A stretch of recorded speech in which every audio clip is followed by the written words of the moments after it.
السلام علیکم ورحمۃ اللہ وبرکاتہ۔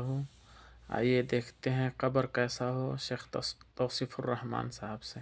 اسی لیے رسول اللہ صلی اللہ علیہ وسلم نے فرمایا، صحیح مسلم کے اندر یہ روایت ہے، ابو داؤد میں یہ روایت ہے، جامع ترمذی میں یہ روایت ہے، رسول اللہ صلی اللہ علیہ وسلم نے منع فرمایا کہ قبر کو پکا بنایا جائے۔ قبر کو پکا بنانے سے اللہ کے نبی صلی اللہ علیہ وسلم نے منع فرمایا، اور منع فرمایا اللہ کے نبی علیہ الصلوۃ والسلام نے کہ قبر پر بیٹھا جائے۔ منع فرمایا رسول اللہ صلی اللہ علیہ وسلم نے کہ قبر پر عمارت کھڑی کی جائے۔ ارے یہ نبی امت ہے، امت محمدیہ، اپنے رسول کے فرمان پہ غور کیجئے۔ پوری امت کے لیے جو لا الہ الا اللہ پڑھ کے نبی کی امت میں شامل ہوتا ہے، آپ کا امتی بنتے ہوئے فخر کرتا ہے، اس کو پیغام دیجئے محمد رسول اللہ صلی اللہ علیہ وسلم کا۔ آپ نے قبر کو پکا کرنے سے منع کیا، اس پہ بلڈنگ بنانے سے منع کیا، اس پہ بیٹھنے سے منع کیا۔ داتا کمپلیکس بنانے والوں، بابا حجویری کا کمپلیکس بنانے والوں، بڑی سرکار کا کمپلیکس بنانے والوں، لال شہباز قلندر کا دربار بنانے والوں، ان قبروں پہ بلڈنگیں بنانے والوں، یہاں پہ چراغاں کرنے والوں، اگر تم نے کلمہ محمد رسول اللہ کا پڑھا ہے صلی اللہ علیہ وسلم، اگر تمہیں محبت امام الانبیاء سے ہے، امام اعظم سے ہے، قائد اعظم سے ہے، رہبر اعظم سے ہے، تو امام اعظم محمد رسول اللہ، قائد اعظم محمد رسول اللہ صلی اللہ علیہ وسلم قبر کو پکا کرنے سے منع کر رہے، قبر پہ بلڈنگیں بنانے سے منع کر رہے، یہ قبے بنانے سے منع کر رہے، داتا کمپلیکس بنانے سے منع کر رہے، اس پر بیٹھنے سے منع کر رہے۔